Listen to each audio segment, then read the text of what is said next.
जय हिंद। तो आज की क्लास में हम लोग टॉपिक ले रहे हैं जिसका नाम है संविधान में आरक्षण। संविधान में आरक्षण जो कि B.R. अम्बेडकर के द्वारा जो है कि संविधान में आरक्षण की बात कही गई है। उन्होंने बताया कि आरक्षण नौकरियों में, शिक्षा में और राजनीति में। शिक्षा, राजनीति, नौकरी। और इन्होंने एक और बात भी कही कि आयोग बनाया जाए। आयोग बनाया जाए संविधान, और वह आयोग बनेगा एससी आयोग, एसटी आयोग और पिछड़ा वर्ग आयोग। तो इन्होंने यह जो कि अपने बात को कहते हैं B.R. अम्बेडकर, जो कि संविधान जो बनाने का काम था इन्हीं की। संविधान के जो जनक है यही है। तो हम लोग बात करेंगे कि संविधान में आरक्षण जो अम्बेडकर के द्वारा जोड़े गए थे। तो देखें, इन्होंने मांग किया था कि राजनीति में भी आरक्षण होना चाहिए, राजनीतिक में भी आरक्षण होना चाहिए। जैसे वर्तमान में है आपका जो आपका केंद्र में लोकसभा और राज्यों में विधानसभा। तो इन्होंने लोकसभा में भी आरक्षण की बात कही, और जो राज्यों में विधानसभा है वहां पर भी इन्होंने आरक्षण की बात की। तो देखिए क्या है कि राजनीतिक, जैसे आपका राजनीतिक पार्टियां भी हैं जो अपना चुनाव जीतकर संसद में जाते हैं। ठीक, तो यहाँ पर देखिए SC ST का आरक्षण जो इनके लिए सीटें रिजर्व रहेंगी, वहाँ की पॉपुलेशन के हिसाब से सीटों को आरक्षित किया जाएगा, रिजर्व रखा जाएगा लोकसभा में। तो लोकसभा में एक जो कि SC ST, schedule caste tribe, अनुसूचित जाति, अनुसूचित जनजाति का आरक्षण लोकसभा में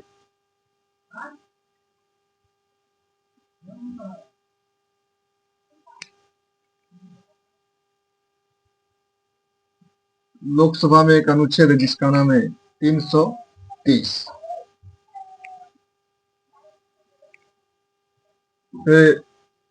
राज्य विधानसभाओं में आरक्षण है SC ST का आरक्षण 332 में। ये आपका विधानसभा में 330, लोकसभा में 332 राज्य विधानसभाओं में आरक्षण है। फिर अंबेडकर एक और बात मांग करते हैं कि नौकरी में भी आरक्षण इनको दिया जाए, क्योंकि जानते हैं कि आरक्षण पहले से ही चला आ रहा है। ठीक, इनका मानना था कि नौकरी में आरक्षण, प्रशासन में भी SC ST की भागीदारी हो, हिस्सेदारी हो, और शिक्षा में भी इनका देखिए काफी हो।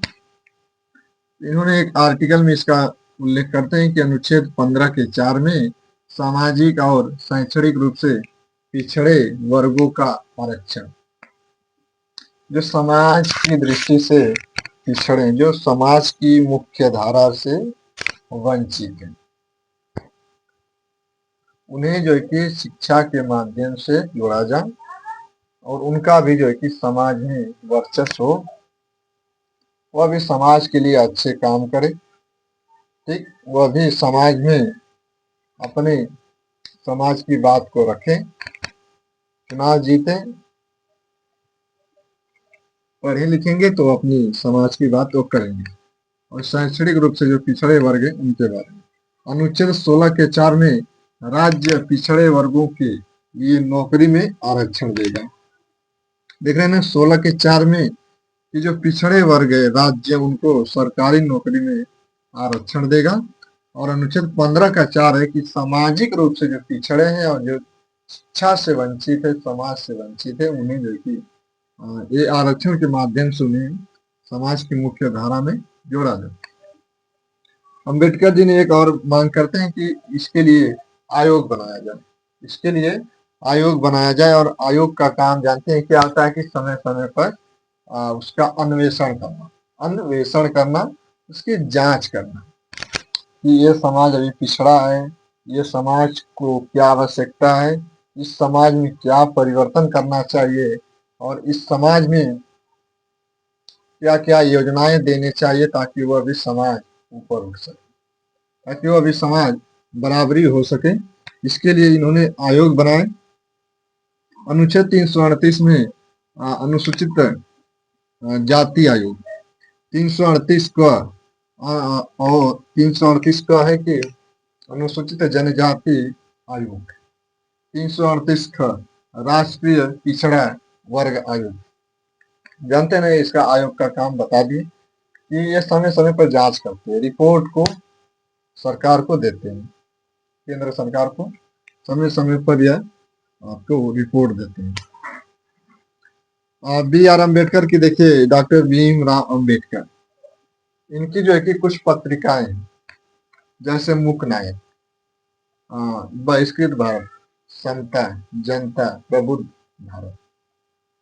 मूक नायक, बहिष्कृत, समता, जनता, प्रबुद्ध भारत। जो मूक नायक है ये 1920 में प्रकाशित होती है। बहिष्कृत भारत 1927 में, समता 1929, जनता 1930। और प्रबुद्ध भारत, प्रबुद्ध भारत का ही पहले नाम था जनता, समझिए। प्रबुद्ध जो भारत है, जो पत्रिका थी, यह पहले जनता के नाम से जानी जाती थी। 1956 में जब इनकी मृत्यु हुई, 6 दिसंबर 1956 को डॉक्टर भीमराव अंबेडकर की जब मृत्यु हुई 6 दिसंबर 1956 को, महापरिनिर्वाण हुआ, तब उसके बाद जो कि यह पब्लिक की गई थी, और यह जनता का नाम ही बदलकर प्रबुद्ध भारत कर दिया गया। और जनता जो इनकी पत्रिका थी, यह सबसे लंबे समय तक चलती रही। जनता वाले 1930 में समता, 1930 में जनता, सबसे लंबे समय तक जो थी यह पत्रिका चली। बाद में प्रबुद्ध भारत कर दिया गया। ये जो कि देखिए, अब इसका मतलब समझिए कि मूक नायक आखिर इन्होंने यह पत्रिका क्यों निकाली। क्योंकि जो मूक का अर्थ होता है कि गूंगा, हमें ऐसे नेता की चॉइस करनी चाहिए जो गूंगा ना हो, अपने समाज की बात करे, न कि मुंह चोर नियर वह आपका नेता बने। ठीक, इसीलिए इन्होंने मूक नायक, मूक का मतलब इन्होंने बताया कि गूंगा, हमें ऐसे प्रतिनिधित्व चुनना चाहिए जो समाज की बातों समाज में रखे।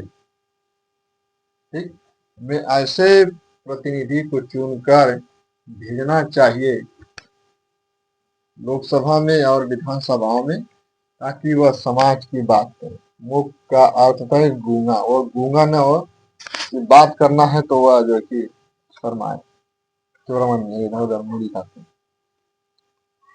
ये इसीलिए मूक नायक इन्होंने ये पत्रिका निकाली। अब बहिष्कृत भारत 1927 में, जानते हैं कि महार सत्याग्रह यह जब करते हैं बी आर अम्बेडकर, जो तालाब था वहां का जल को पीते हैं लोग इकट्ठा होकर। ठीक, और वहीं जो है कि इसमें वह बात करते हैं कि बहिष्कृत भारत, जो भारत से बाहर है। ठीक, समता, लोगों के बीच में समता, यह समता का प्रचार प्रसार करना चाहते थे 1930 में। जनता 1930, सबसे लंबा समय तक यही चला था। प्रबुद्ध भारत बाद में इसी का नाम, जनता का नाम ही प्रबुद्ध भारत कर दिया गया।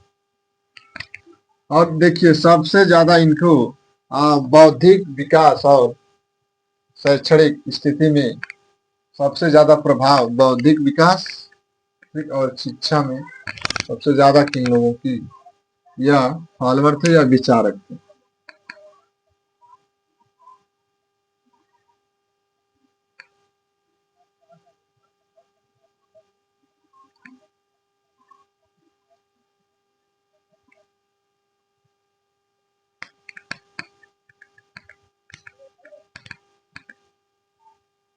ये देखिए, अम्बेडकर के गुरु थे, जो विचारक थे, यह इनका जिस पर प्रभाव पड़ा।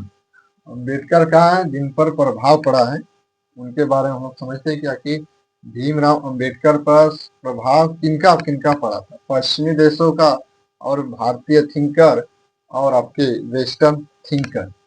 ठीक, वेस्टर्न थिंकर, इंडियन थिंकर का प्रभाव जो है कि इनके ऊपर पड़ा। जैसे आपके गौतम बुद्ध, कबीर, ज्योतिबा फुले।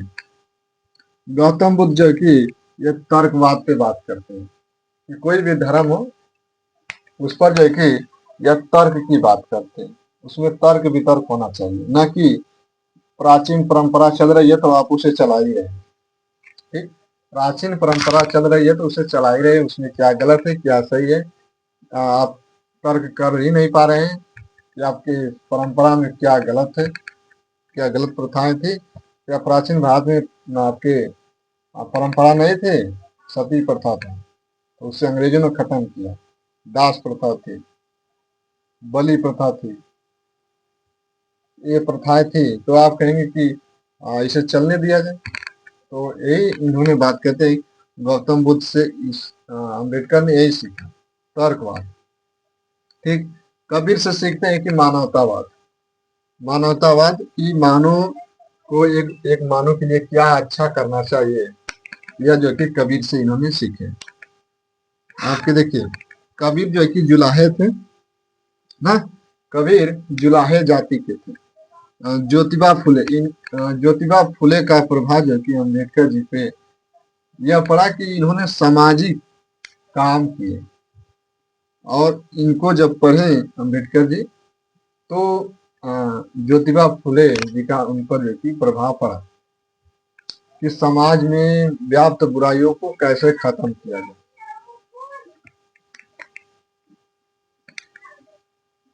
वेस्टर्न थिंकर, पश्चिमी देशों के विचारक या गुरु उनकी जो कि जैसे John Dewey, Booker T Washington, Adam Burke, Edmund Burke और बुकर।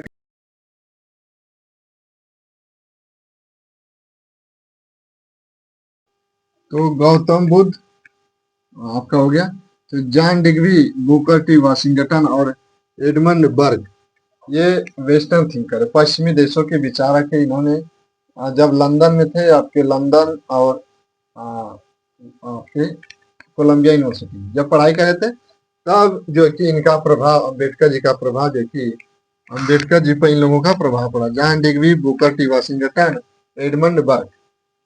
आप समझिए, जॉन डिग्वी जो है कि यह जो है कि सबसे महत्वपूर्ण है। यहाँ पे देखिए, जो गौतम बुद्ध थे इनका क्या था, आपके स्वतंत्रता, समानता और बंधुत्व। स्वतंत्रता, समानता, बंधुत्व, भाईचारा।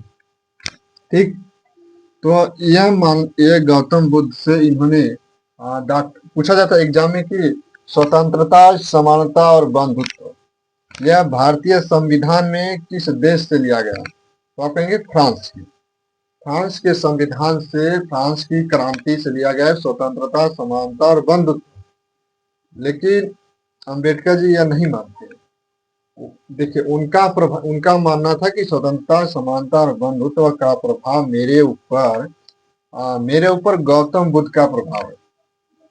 मैंने उनको, उनके ये स्वतंत्रता, समानता, बंधुत्व, उनका मुझ पर प्रभाव है, न कि फ्रांस की क्रांति से। भले से स्रोत संविधान में लिया गया है स्वतंत्रता, समानता और बंधुत्व फ्रांस की क्रांति से, लेकिन मेरा उससे प्रभावित, मैं उससे नहीं हूं, मैं गौतम बुद्ध के स्वतंत्रता, समानता, बंधुत्व से प्रभावित। यह बात जो है कि अम्बेडकर जी बोलते हैं। John degree, Booker T Washington और एडमंड बर्ग, ठीक, ये जो कि इनके गुरु थे, वेस्टर्न इंडियन, इंडियन वेस्टर्न के गुरु थे। ठीक, और अम्बेडकर जो इनका जन्म जो होता है कि 14 अप्रैल आ रहा है आपका, 14 अप्रैल 2026 आ रहा है। प्रत्येक वर्ष जो है कि 14 अप्रैल को इनका जन्मदिन मनाया जाता है। इनका जन्म होता है 1891 में। महापरिनिर्वाण 6 दिसंबर 1956 को। जो कि यह बौद्ध धर्म के इस शाखा से, तो उसको देख लेंगे हम लोग। ये जो है कि अंबेडकर जी के द्वारा जो संविधान में आरक्षण की बात की गई थी, उनकी पत्र पत्रिकाएं और उनके गुरु बौद्धिक विकास में उन पर जो कि सबसे ज्यादा प्रभाव किन लोगों का पड़ा है, तो आप जो कि इनको देख सकते हैं। ठीक, तो आज के लिए इतना ही। ठीक है, तो अब हम लोग मिलेंगे अगले नेक्स्ट वीडियो में। ठीक, देखेंगे। तो जय हिंद, जय भारत।